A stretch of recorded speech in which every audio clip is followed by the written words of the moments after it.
So good afternoon, good morning, good evening, whatever, wherever you are.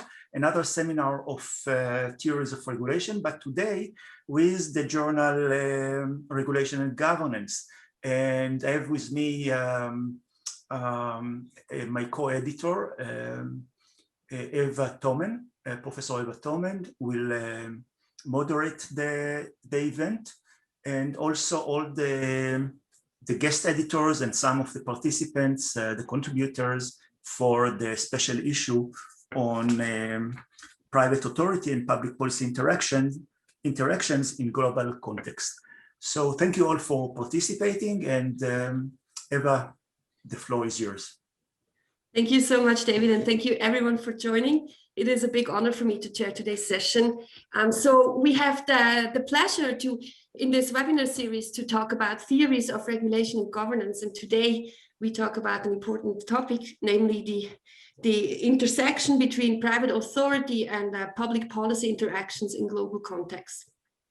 And what we will do today is we have, first we have a talk with the editors. We have two of the editors here today with us. So the editors are Benjamin Cashore, Jette, Steen, Knudsen, Jeremy Moon, and Hamish van der Ven. And Hamish and Jette are here with us today, and they will present some of the core theses presented in this special issue. And we will then open up the round and have a bit of Q&A. So we hope we can have an interactive discussion. And afterwards, the authors of the special issue will briefly pitch their main contribution and their main implications to us. Okay, hello Hamish, hello Jette. Hi. So you are not only in empirical terms studying an important phenomenon, but you are also proposing a new concept, the concept of governance spheres, to analyze this phenomenon. So can you please tell us a little bit about the main thoughts that you had and the main concepts you're proposing in this special issue? I think one of the realizations in convening the workshops that led to this special issue is that the realms of public and private in global governance are increasingly conflated, and that in some cases you have different sets of actors pursuing, nominally working on the same topic, but focusing on the inherent challenge to be addressed through governance from very different perspectives as well. So we wanted to create kind of a concept that I think goes beyond some of the existing concepts that exist in the literature around, regimes or regime complexes or epistemic networks, that reflects some of the conflict that exists between public and private actors over the definition of the problem to be addressed. And so this was really, I think, more our co-editors, Ben Cashore and Jeremy Moon, had this idea of kind of something different and novel in the form of a governance sphere, which reflects this kind of realm of contestation that exists sometimes between public and private actors over exactly how to define a problem. But Jette, I don't know if you want to expand on that. I think maybe we could share our slides, perhaps, Hamish, and say a little bit more about sort of what brought on this special issue. And I think then you wanted to talk about some examples first, Hamish, I believe, and then I'll talk about the governance spheres and the problem focus that we highlight in this special issue. Let me just share my screen. Okay. So I thought I'd maybe just kind of speak a little bit to some of the motivations for this special issue first. So this represents the output of two workshops that were held in 2018 at Yale and the Copenhagen Business School. And I think going into these workshops, Ben and I were interested in the use of non-state standards and certifications for addressing environmental challenges. And Jeremy and Jette were a bit more focused on businesses and individual corporate social responsibility interventions for addressing a host of issues. We all saw independently a growing role for private actors in governance across our domains, but we were interested in looking at other empirical domains to see if there were any common threads. And so we cast a broad net and convened two interdisciplinary workshops. And we received a wonderful cross-section of papers covering topics ranging from Swiss banking secrecy to private fisheries governance. And from the 25 papers that were presented at those workshops, we whittled it down to 6 papers that are captured in this special issue.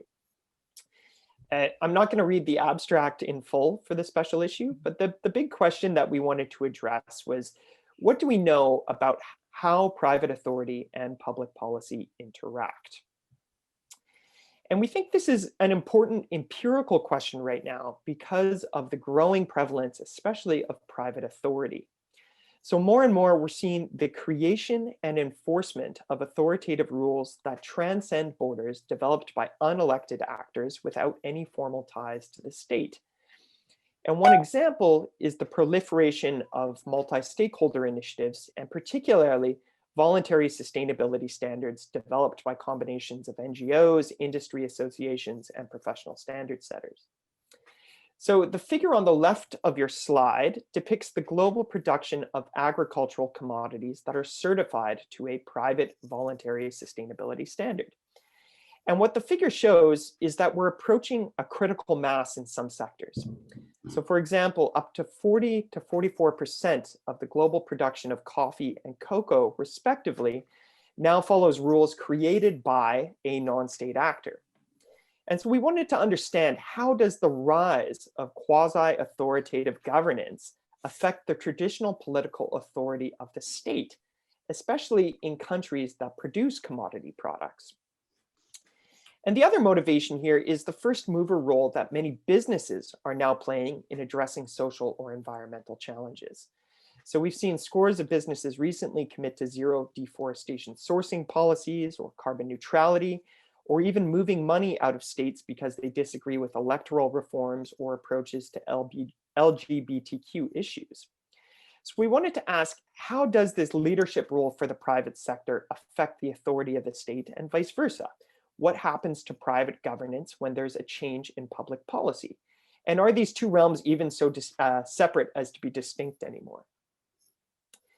Theoretically, we wanted to respond to a very rich literature in the pages of regulation and governance that was trying to address this question of how public policy and private governance interact. And what we observed was this tendency for two rather simplified narratives to emerge. Either that public policy and private authority are in competition, or that they're complementary to one another. And this question of competition versus complementary doesn't really center around the outcomes of that governance so much as it does around the question of whether political authority is finite or can be shared by both public and private actors. So on the one hand, we see competitive dynamics where private authority and public policy are essentially competing for finite political authority, alternately replacing one another or co-opting each other's ideas. Now, it's important to note that this isn't always bad for outcomes. As I think Borzel and Rissa point out, private governance can fill gaps in public policy and substitute for public policy in areas of limited statehood. On the other hand, you have accounts where you see a complementary relationship where public and private actors are either actively collaborating or coordinating and aligning their goals towards common ends. And I think this comes out a bit in the Verbruggen piece. So one of our goals with the special issue was to provide a language and a typology for the various interactions that may exist, and also drill down a little bit deeper into these categories of competition and complementarity to find some subtypes of interaction. I'll pass over to Jette. Thanks so much, Hamish.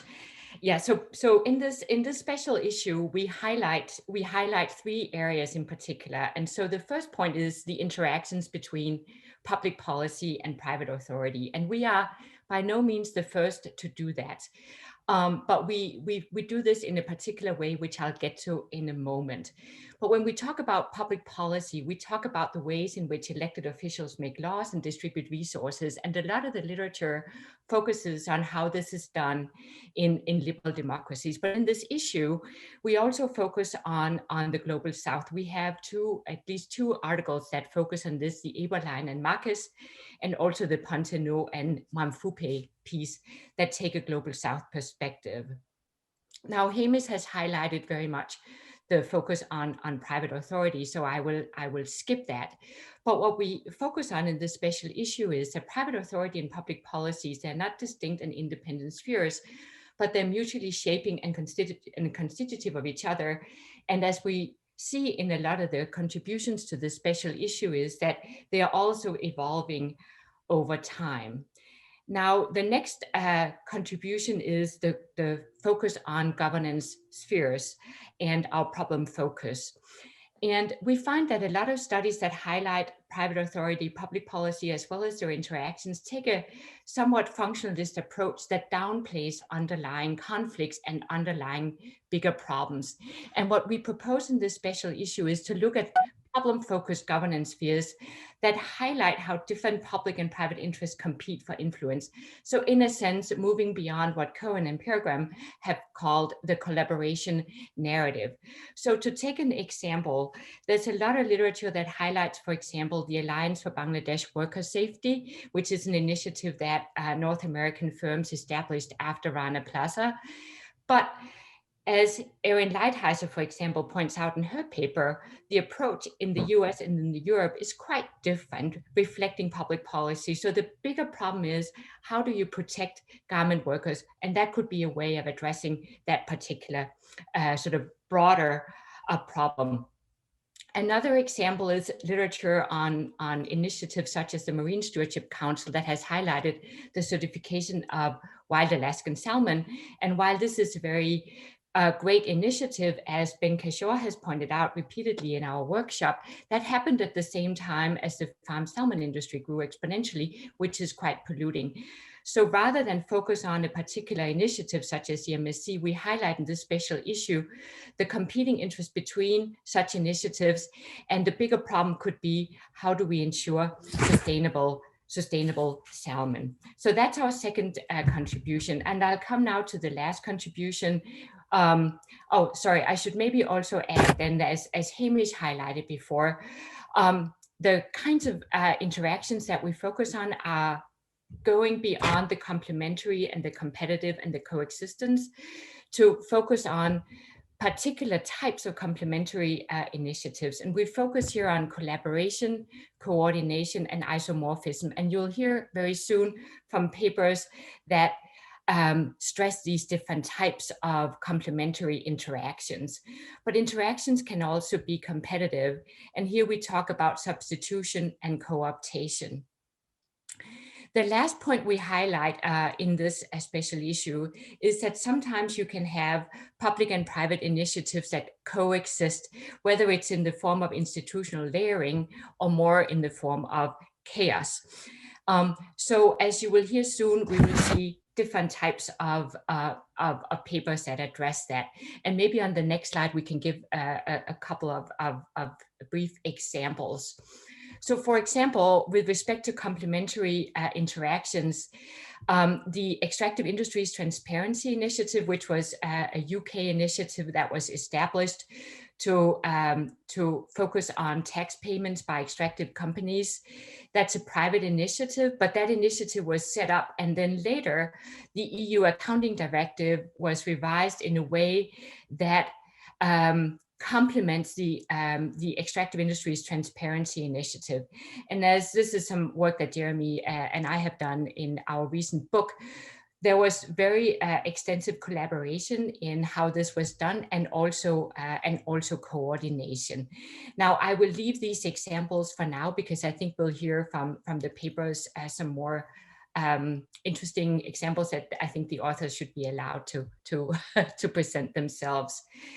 The last tension that we highlight, or our third contribution, is the tension between problem-solving effectiveness and democratic legitimacy. Oftentimes, these initiatives that we study focus on solving a particular problem. And one example of that could maybe be the Alliance for Bangladesh Worker Safety, or even the European Accord. Companies have focused very much on solving the problem of poor building safety, but have not focused on democratic inclusion. So that's a very important issue. And then we also have the question of trade-offs, where, for example, in the piece by Ponte, No, and Mumfube, they talk about the tension between conservation and development. So we highlight very much sort of that inherent attention in our presentation, in our papers. We have now a list of the different papers, so we can maybe do a quick overview of what the papers are about. Okay. Well, so I thankfully have it printed out. So let me just very quickly talk about the contributions. I highlight what they are.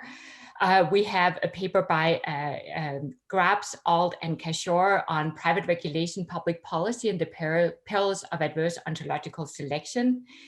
We have a paper by Ponte, No, and Mumfube, private and public authority interactions and the functional quality of sustainability governance, lessons from conservation and development initiatives in Tanzania. We have a paper by Rankins, private governance and public authority, a paper by C. Tsankova, can private governance boost public policy, insights from public-private governance interactions in the fisheries and electricity sectors, a paper by Erin Lighthizer, How Domestic Contexts Shape International Governance, the Case of the European Accord and the American Alliance in Bangladesh. And last but not least, a paper by Marcus and Eberlein on Grounding Transnational Business Governance, a political strategic perspective on government responses in the Global South. So I will end here and turn it over to you, Eva, for monitoring the discussion. Thanks very much. Thank you so much, Jette and Hamish. That was very insightful.